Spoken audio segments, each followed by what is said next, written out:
Pode ser que haja outras mulheres que tenham uma Ducati multistrada, mas, se houver, são poucas. Provavelmente nenhuma que tenha a minha altura, 1,58, e o meu peso, que é de 53 quilos. Com toda certeza, nenhuma tem um marido também motociclista que põe a maior pilha para a esposa pilotar e que acabou me convencendo a tirar a multistrada 0 km da concessionária Ducati em Brasília. Foi o que aconteceu. Não é uma moto barata se considerarmos o valor de outras em termos absolutos, mas pelo que oferece, está bem posicionada. Em termos de desempenho, empata com carros que custam 30 vezes mais e estão completamente fora do orçamento de pessoas que não foram citadas na Lava Jato. Mesmo não sendo uma trail de verdade, suas suspensões surpreendem.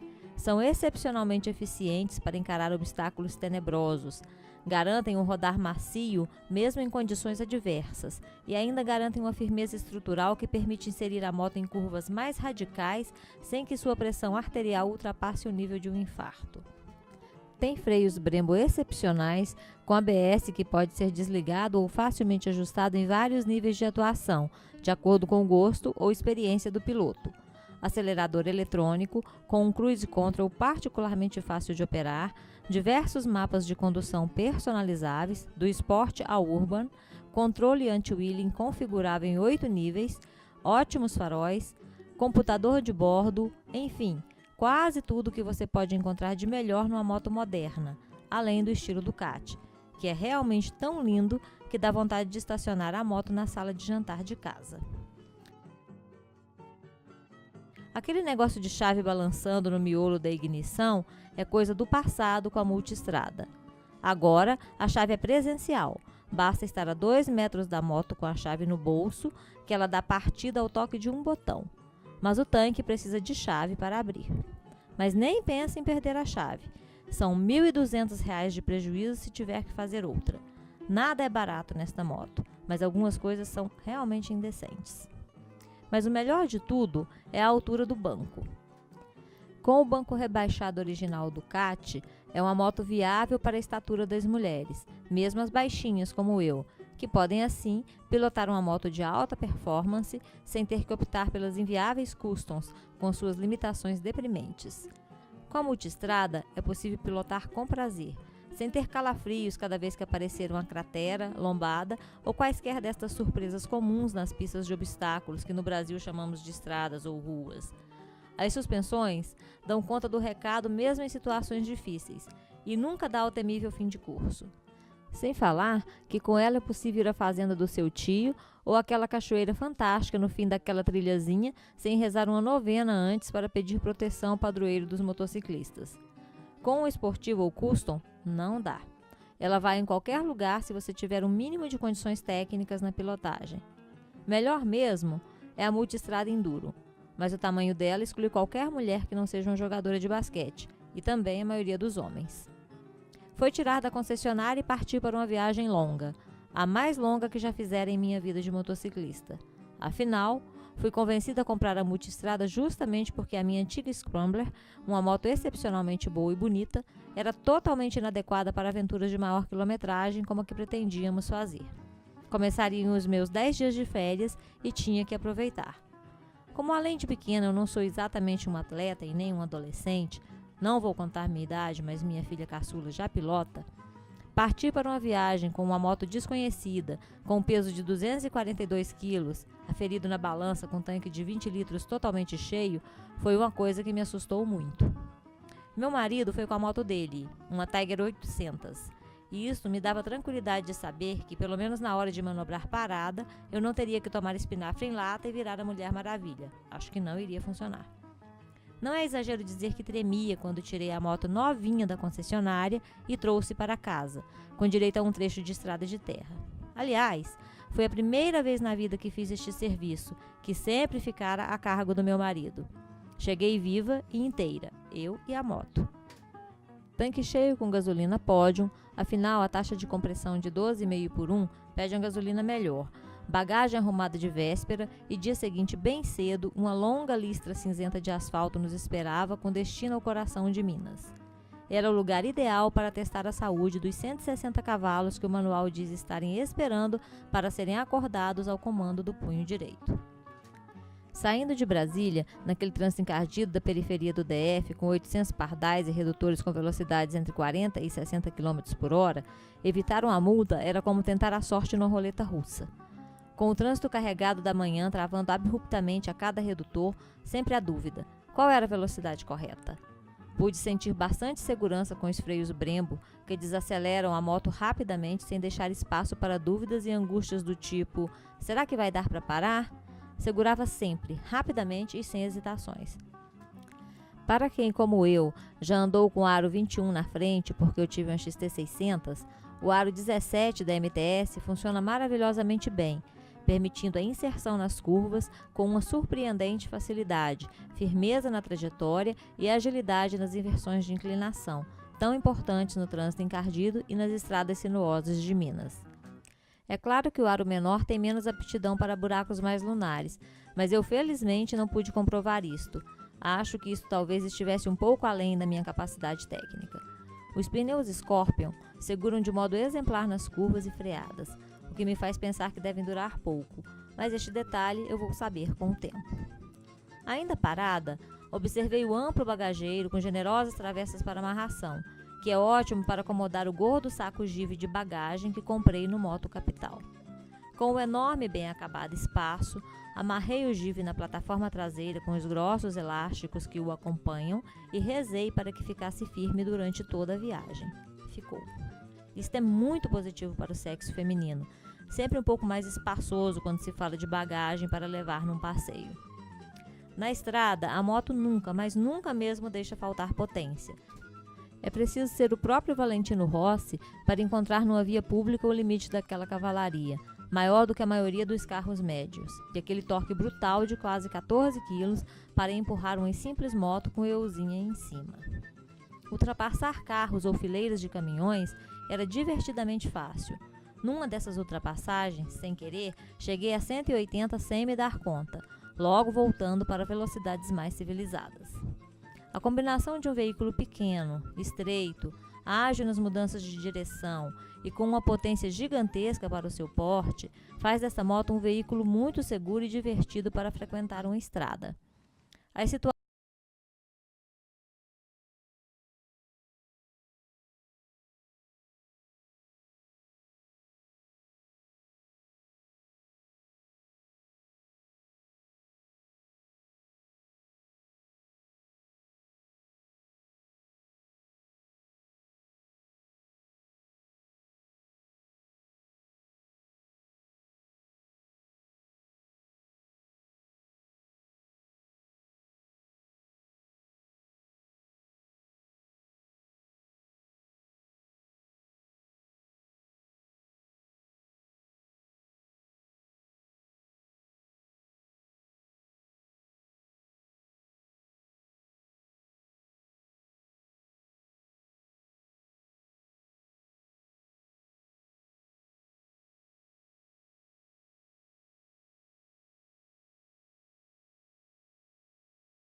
Para quem gosta de ser vista, difícil ter coisa melhor. Um monte de gente para perguntar. Anda muito? Custa caro? Queriam assim para viajar com a patroa. Falam sem nem se tocarem que estão falando com a patroa, que está pilotando sua própria moto e não na garupa. Este negócio de garupa-patroa é uma coisa que nunca serviu para mim. Para a primeira viagem longa da minha vida, cansei pouco. A enorme bolha, o piloto automático, o banco macio, as suspensões de um tapete voador e um motor de Ferrari fizeram-me mudar o conceito de viagem de moto, pois até então só havia tido motos naked, onde o corpo do piloto funciona como um paraquedas e o pescoço vai toreando o vento em velocidades maiores. Só a espuma do banco que deveria ser mais macia. Chegando ao destino, cidadezinha do interior, na casa da minha mãe, a prova final, colocar na garagem, apertada numa rua estreita. Passei com louvor de primeira e sem susto. Assusta mais do que merece. É fácil e acho que com o tempo vou acabar relaxando mais. No dia seguinte, uma esticada para Diamantina. Relatos tenebrosos me avisaram sobre uma estrada cheia de curvas fechadas e uma cidade com ladeiras que só Minas tem, mas Diamantina tem mais. E pior, com calçamento de pedras irregulares. Deixei o orgulho de lado e assumi a garupa. Chegando ao destino, vi que foi uma sábia decisão. Além de não conhecer a cidade, o que nos levou aos inevitáveis erros e consultas ao GPS, as ladeiras eram coisa para alpinista ou cabrito montês. Parar numa subida daquelas é como se balançar à beira de um precipício. Fiquei imaginando como seria parar e achar uma pedra mais alta entre aquele piso de buracos para apoiar o pé e não levar um tombo histórico na histórica Diamantina. Feriu menos o meu orgulho do que seria me estatelar no chão, chorando de vergonha e de raiva do prejuízo. Nada nesta moto é barato. O mínimo que você vai amargar numa queda besta, parada, é o protetor de mão ou manete. A conta vai passar fácil de R$500. Ela vai bem naquele piso que mais parece uma pista de trial, mas eu acho que a MTS talvez mostre nessas situações mais radicais que ela não é uma trail puro sangue. Nessas horas, talvez, apenas talvez, o aro 17 na frente e as suspensões de menor curso, 170 mm, e seu motor mais nervoso mostrem suas limitações. Fazer aquelas curvas na garupa, com a pedaleira quase raspando o chão, me obrigou a beliscar muito meu marido. Mas os pneus e a suspensão fizeram bem o seu papel. Nunca passamos nenhum susto na estrada que leva a Diamantina com suas curvas estonteantes. Chato mesmo é o adaptador para carregar o celular. Diferentemente da Tiger, ele fica na horizontal e acaba caindo em poucos quilômetros rodados em velocidade mais alta. Acabei desistindo. A Ducati tem que corrigir isto. Impede totalmente seu uso em situação normal. Meu marido falou que o motor vibra, para os padrões dele, que tem uma Tiger 800. Eu não senti nada, mas na garupa a Tiger oferece mais conforto. A proteção aerodinâmica proporcionada pela bolha é excelente, mas eu só percebi o quanto é boa quando vi a viseira do capacete do meu marido na sua Tiger transformada num cemitério de insetos, enquanto o meu capacete estava limpo como uma toalha de almoço de domingo. Antes do almoço, claro.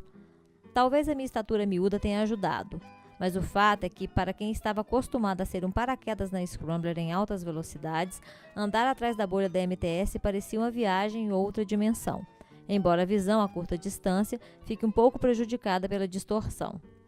O piloto automático, algo fundamental numa viagem, é fácil e extremamente prático de acionar. O computador de bordo é onde a Ducati derrapa e se perde.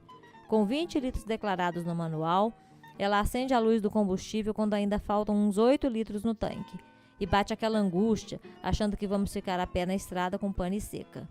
Ou seja, com pouco mais de 200 km rodados, a luz do combustível acende. Parando no posto, outra decepção. O computador de bordo erra escandalosamente na média do consumo, que aliás não é alto para o padrão da moto. Numa tocada rápida na estrada, mantendo entre 120 e 140, ela faz uns 17, 18 km por litro, mas o computador acusa quase 20 km por litro. De vez em quando a gente não percebe e atinge velocidades inconfessáveis. É desconcertantemente fácil e dá uma descarga de adrenalina que a gente não pode confessar. Mas volta logo ao normal. A fera precisa esticar o corpo um pouco para o sangue circular melhor. Outro ponto fraco é o descanso. Juntando a pouca inclinação e o tamanho pequeno com a suspensão macia, deixa a gente em situação delicada em certas inclinações de piso, especialmente com a moto carregada. Tem que ser revisto. Com 1.594 milímetros de distância entre eixos, não é uma moto para se manobrar no quintal ou numa rua estreita sem desmontar. Manobrar montada, usando os pés, é fora de cogitação para alguém do meu tamanho, mesmo se estiver num plano absolutamente liso como uma mesa de bilhar. Numa ladeira tipo diamantina, esqueça, é suicídio, coisa para CG. A multistrada não é uma escolha racional. Ninguém compraria uma moto desta para entregar pizza ou ir e voltar para o trabalho ou faculdade. Com 1 metro de largura, ela vai precisar de corredores mais largos no trânsito para não ficar entalada. Para efeito de comparação, uma Honda Twister é cerca de 25 centímetros mais estreita, mas ela se sai bem no trânsito da cidade. O motor dessa Ducati é como um gato sempre pronto para dar um bote e aproveitar qualquer brecha temporária entre os carros e pular como uma ninja, deixando o problema para trás. Com uma longa distância entre eixos, seu raio mínimo de curva é longo demais para manobras apertadas. Uma Twister tem quase 20 centímetros a menos. Em compensação, um entre-eixos longo como o da multistrada garante uma excelente estabilidade direcional nas estradas, que é onde ela retorna em prazer, segurança e emoção cada centavo investido. É uma escolha emocional. É quase impossível não respirar um pouco mais forte quando se admiram de perto suas linhas másculas, quase como um convite imoral para transgredir as leis da física e do bom senso. Mas dentro do emocional é a mais racional das escolhas.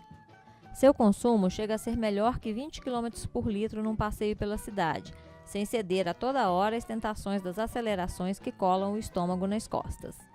As revisões assustam.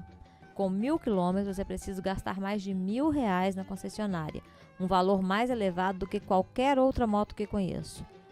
A Ducati tem que se situar melhor na política de preços. O prazo para as manutenções periódicas é de 15.000 km ou 1 ano, o que se torna barato e razoável para quem roda muito. O preço de peças e acessórios segue o padrão das marcas premium, uma facada nos rins. O ponto positivo é o atendimento na concessionária Ducati em Brasília. Profissional, simpático e atencioso é um diferencial que outras marcas do mesmo padrão não conseguem nem ameaçar. Excepcional mesmo. Se estiver em Brasília, vale a pena conferir. Quem tem uma Ducati faz parte de uma família. É sócio de uma paixão irracional, sediada sobre a racionalidade do inconfundível motor com o tradicional comando desmodrômico, que sempre eleva em alguns graus o nível de adrenalina da gente. Isso deve fazer bem para a saúde do coração. O mercado brasileiro de motos premium tem conseguido atravessar com crescimento este período de crise, o que é um feito enorme. Para o consumidor deste segmento, há uma gama importante de motos de várias marcas, o que é ótimo. Poder escolher é uma coisa maravilhosa. Dentre as muitas opções, que começam com a XT660 da Yamaha e chegam à campeã de vendas GS 1200 da BMW, passando por Honda, Suzuki e Kawasaki, escolhi a Multistrada 1200. A altura do banco, para mim, excluiu de pronto quase todas as concorrentes. A largura exagerada do motor boxer eliminou a GS 1200, já que a GS 800 eu nem considerei, porque é moto para gigantes. O atendimento profissional, excepcionalmente atencioso da Ducati Brasília, definiu o placar. Agora é esperar o tempo e os quilômetros para ver se fiz uma boa escolha. Assim que souber, eu volto aqui e conto para vocês. Beijinho a todos e todas.